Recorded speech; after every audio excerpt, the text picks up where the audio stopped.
so hold on. I think we've just struck gold. So you just are in it for the emotional and. Wait, you're just in it for the emotion. You're so surprised right now you can't even process it. Your brain is not moving fast. You just want an emotional connection with a woman.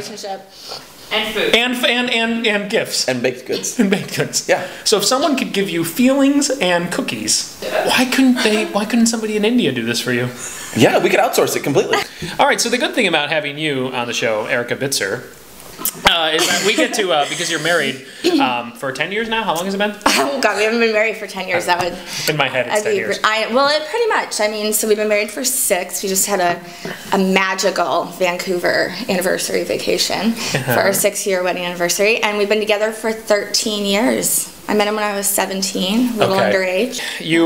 You've been together for a long time, yes. Which makes you the perfect candidate because you're actually still young, like us. We're using that term, young. We're going to say that. Yeah, absolutely. We're totally young. And the best part is we can pretty much ask you anything, and we don't have to worry about impressing you or anything like that. And so we think it's good to have you on the show so that we can discuss what's inside the mind of a woman.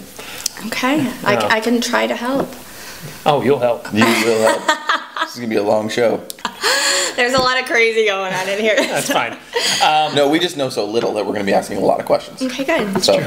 Like the way that he will approach a woman and the way I will approach a woman, I'm much more like conversational, like we've already have a relationship. Like I will make an observation about something. That will be my opener. Even if I'm approaching them just to make conversation, even if I'm not interested, like that's my approach is like, wow, this band sucks. Or wow, this smells like cotton candy in here. And Andrew's approach is more like, where are you from? What do you do? Like the questioning, and then inevitably. My approach is like this. Hey. That's my approach. That's your approach. I'm freaked out. Hey, I think you dropped something back there. Want to be friends? I'm very helpful. So we need to work on lines that are a little bit more direct around, more intentional that puts you on the same level versus this like back and forth interviewer approach. You want to put you guys together on the same team. Common things that you guys are experiencing, like around the band or the environment, like that's always good. I also think complimenting a girl in not a non-creepy kind of way. Yeah, what's like a non-creepy compliment? Like to just say like that's a fun dress, or those shoes are so you. Okay, well you don't really know her, so that would be sort of awkward. I think yours works a lot better. Yeah. Oh, it does. Yeah, the questions. I mean, the thing about the questions, it's too much like an interview. It just doesn't mean anything at all. It's a forgetful. That's not a word. Forgettable. Thank you. Forgettable. Thank you. I know. Our studio audience is helpful. Thank you. I'd like to pull the audience. All 100 of them.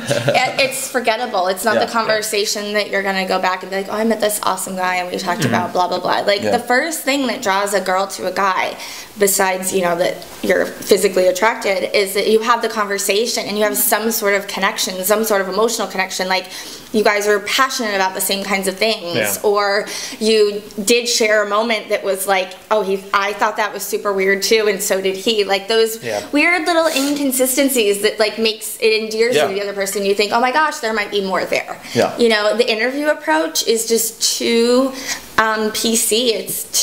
It could be anybody. You could be talking to your mother or your father. Like that's what I would say to like an old guy that I was like trying to socialize with, that I got stuck to next to at a party. What I love about you two actually is that you are complete polar opposites, For you, he's spending way too much trying to like get to know them and be friends and all of this, and you're way too more like distracted by like these shiny bright spots. Obviously. Yeah.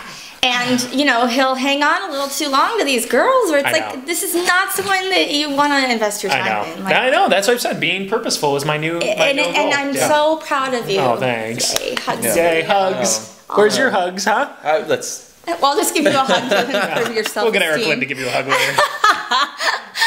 later. This is where we flash to a picture of Eric and you hugging.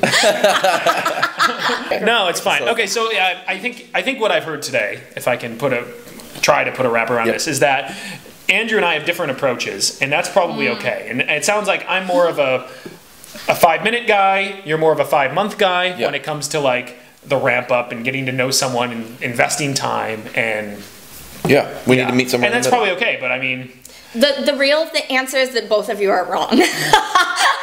Which is why you don't have girlfriends. Both of you are wrong. Cut.